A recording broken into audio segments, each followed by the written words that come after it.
Hello, all listeners, not viewers. You guys are listening because we are not taking a video right now. Welcome to the podcast of David Yishai and the Zohar. And so Zohar doesn't like this name, but I think it's a cool name, so I just wanted to bring it up at least, He said I could call it whatever I want right now, so I just said what I originally... Which name? David Yishai and the Zohar. What, that's the name? Yeah. Of course I don't like it. I know. Okay, how about Zohar and the David? No, I don't like that either. I was thinking about this. I'd rather be last, to be honest. You were Just 'cause last. Oh, without the word No, David? no, like I would, if you're gonna name it after us, I'd rather be on the second. Like I don't want to offend anybody. You, I mean. I said my name first. Davidisha, exactly, but I don't like that name. So Oh, what was right. the other one you gave? I forgot. You forgot it? I had a name that I told you? Yeah, you said it was connected. No. No, that was what came up when I... No, you definitely had a good name. I'll remember it at one point. Oh, something about like being honest or something. It was probably kind of offensive. Like undercover offense. Oh, it was about Miss Nogden? No. It was about being from or something? Oh, No, it was Oh. Ah, damn it. I had it. Anyways, this is Two Peas in a Pot. No, this is Between Two Trees. Between Two Trees. We're figuring out the name. Right now we're between four mountains. Between four mountains. Look. I don't want to call any of these mountains. What do you mean it's Holy Mountain? It's fine. We are in a holy place. Meron. To all you out there who are Jewish, you should be very jealous of us. We're in a very holy place right now. We're in Svat looking at Meron. In Svat looking at Meron. It's such a good view. It's like such an expansive... That's what I like about this spot, because it's such like expansive. It is You can, expansive. We're kind of just sitting on the edge. The end of days, sitting on the edge. But if you think about it, I'll tell you a story. Okay. So, I left Svat after being here for 3 months. And I came here on birthright. Oh, I could hold it, yeah. Oh, you knocked over my water. Sorry. It's okay. I only hold private grudges. I will never tell you about it. So I came to Svat on birthright, and I was here for 2.5 months, in Svat specifically. And by the time I left, I was wearing a kippah, and I was keeping Shabbat. And I didn't meet you, but I met about every one of our friends, half of our friends that we know. So I went back to the States. I started celebrating the holidays, and I made a really big point of coming back. And the first day I came back, after about 6 months of being away, I came back hours before Shabbos. I had enough time to take a shower, and I landed at Shalom Lebowitz's house, who we spoke about in the previously deleted podcast. Hey, now we can't... Stop. What? No, it's okay. I didn't like it so much. What? I don't know. I just didn't like it. I feel like it wasn't good. Okay. And if anybody of you want to hear it, we could send it to you. So I'm walking to shul with them, entering this beautiful place called Yeshiva Tamimei Derech. And before we get there, do you know Lookout by Ascent? In the right on the corner of Ascent. Yeah. Like, so I'm looking out, and I'm like, oh my God, I'm in Sfat. This is so beautiful. And if any of you have came back and forth to Israel and you're religious, you really you would understand this feeling of just being so thankful you're in this place. And I'm looking over this hill, and I'm like, isn't it beautiful, Levi, Shalom's brother, the bass player, even though he's not a bass player? Isn't this beautiful? This is awesome. And he's like, yeah, but look at all this trash. So he says, look at this trash. And I felt no anger at all. I was just like, oh man, you're right, look at this trash. But it's funny, I don't see trash, I just see beauty. And I think of that because we're sitting at this beautiful spot, but you don't know. Right here is a dumping spot.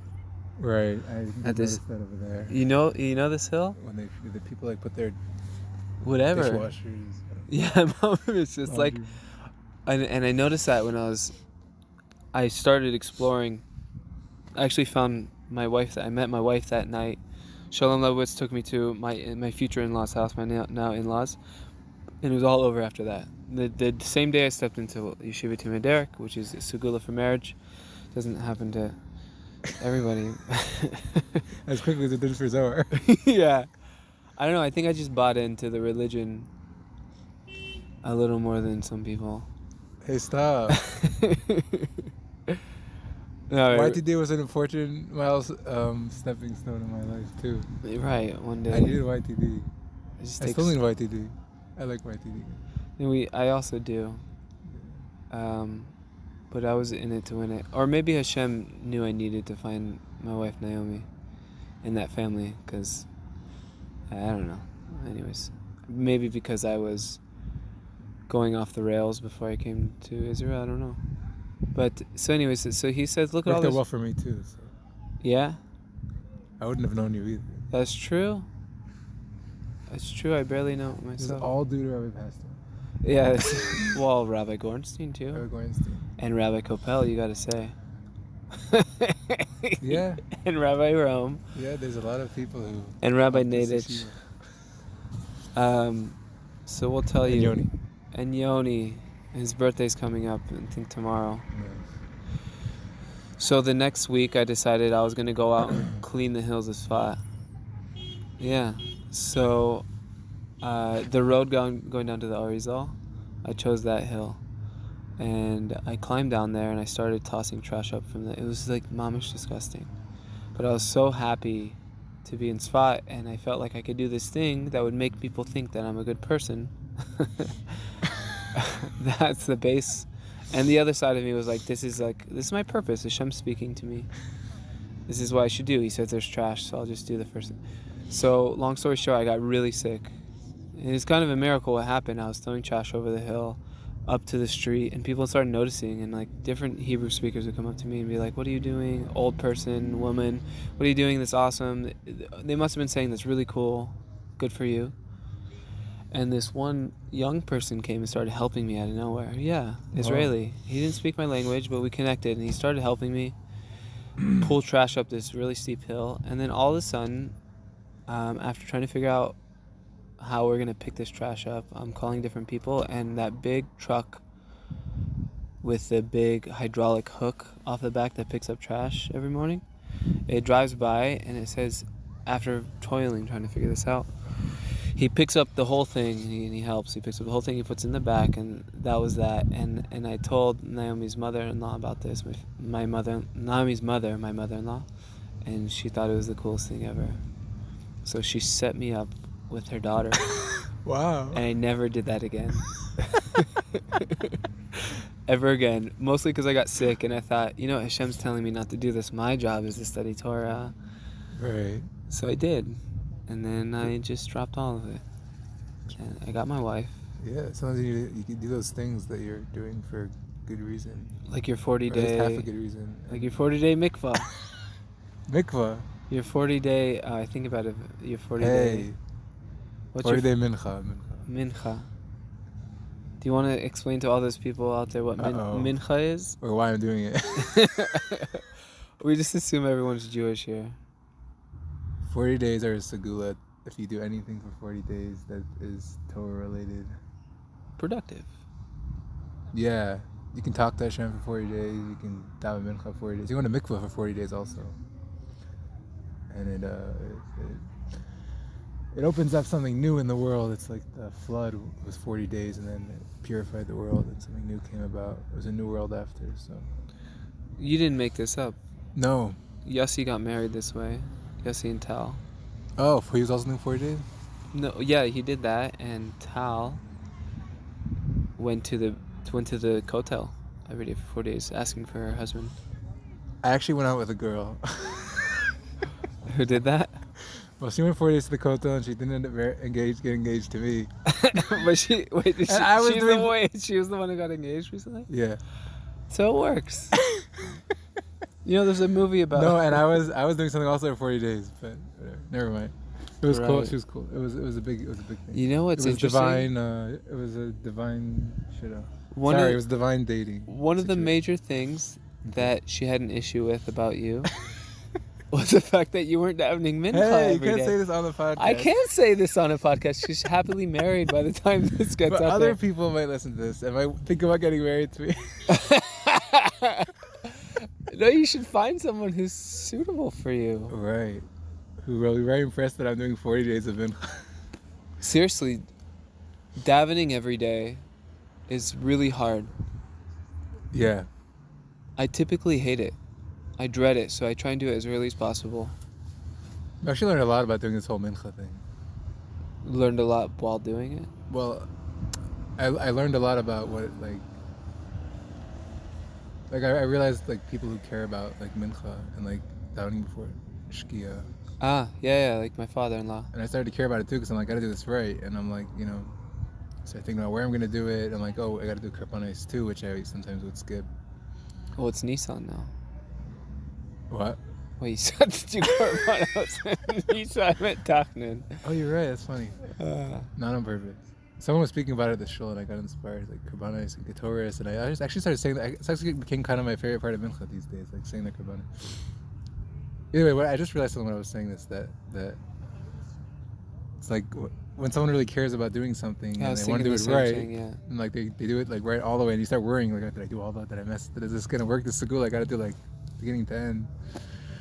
You gotta do before shkia, no more of that Chabad like. That's the same reason that blocks me from doing these things. Yeah. Because the exact same reason that I don't want to stress about doing every single little thing, but then when I take whatever that thing is on, I feel so good when I'm doing it, and I think I get lost on the way of coming out of it when I stop doing it every day, and then like, I don't know, I convince myself to think that it's not so important. But yeah, I took on mincha with all the karbanos 6 months ago. It's kind of like halfway between now and when I met you. And because I took it on with karbanos, I started off with the Hebrew karbanos, and before I would skip it in English. And now like I think I'm like addicted to it. It feels so good when I take care of the karbanos and I do. Interesting. Yeah, There's it's something like about these self-worth. It's probably self-worth. self-worth. Self-worth, like running up the hill all the way at the bottom of Sfat and up and taking care of yourself. Because, I mean, you've been in the game long enough to know that when you read Karbanos, this always ends up being a Torah podcast, and I feel a little cheesy. But we've learned enough to know that when you do Karbanos, you're like doing like some sort of fixing for a lot of things. And I know that, and when I'm doing it, I don't think about that, but I'm happy that I'm doing it. So The Ketoris part you're talking about. the Ketoris, specifically the Ketoris. Of course, Yeah. Shemona Esrei, there's like no getting out of the fact that you should do it.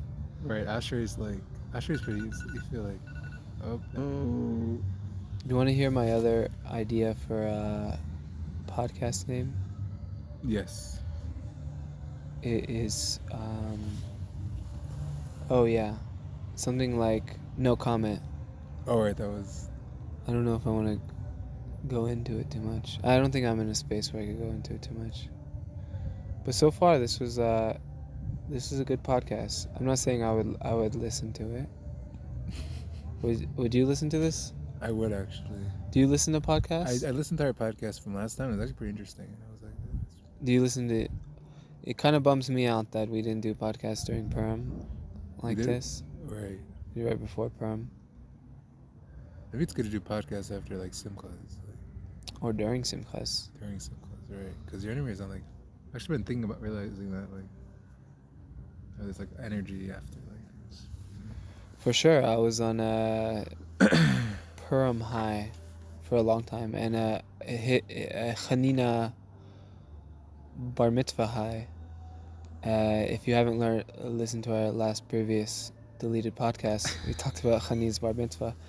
And to be honest, there was a bris today, a bar mitzvah, another bar mitzvah, and there's a wedding tomorrow. And there was a wedding before Shabbos. And We're there's just like living it up. Mamish. It's like, for all you goyim out there, shout out.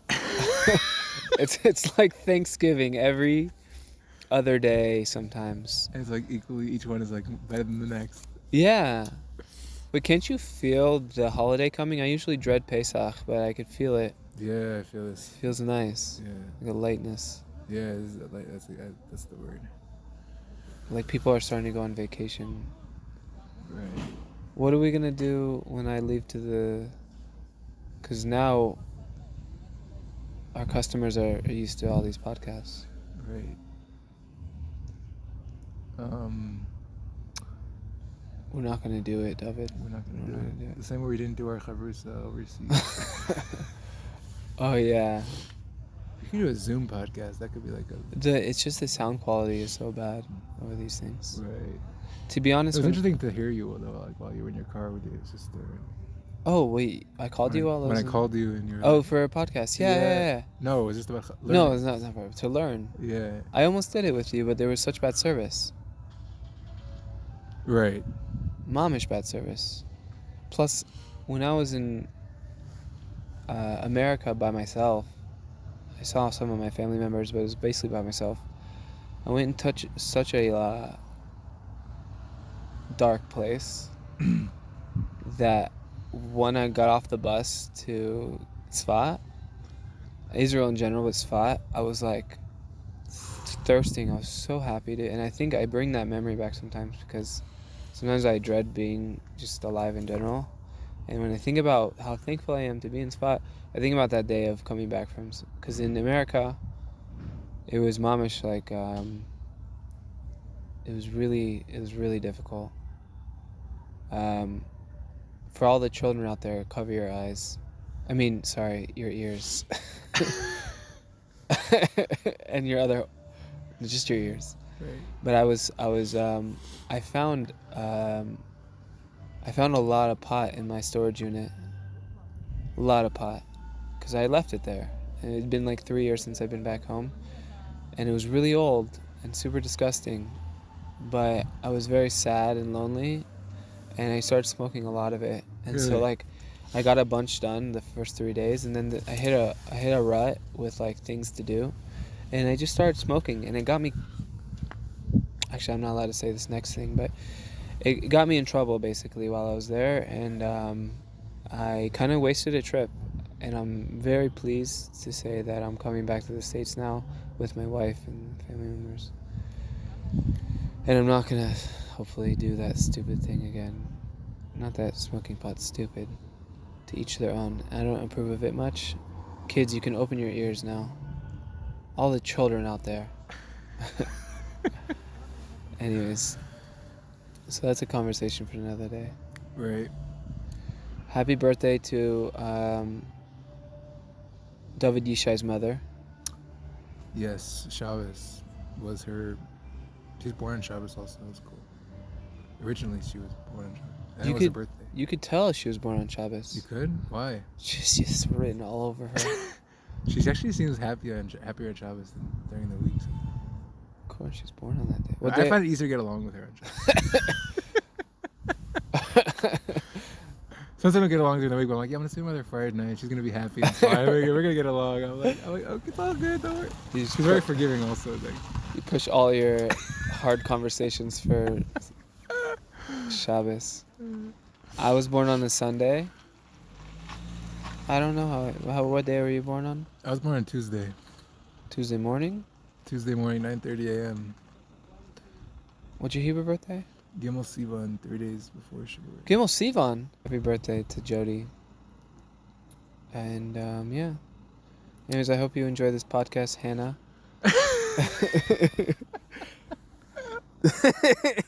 Signing off. 2 peas in a pot. 2 trees. It makes it never mind. You just keep going.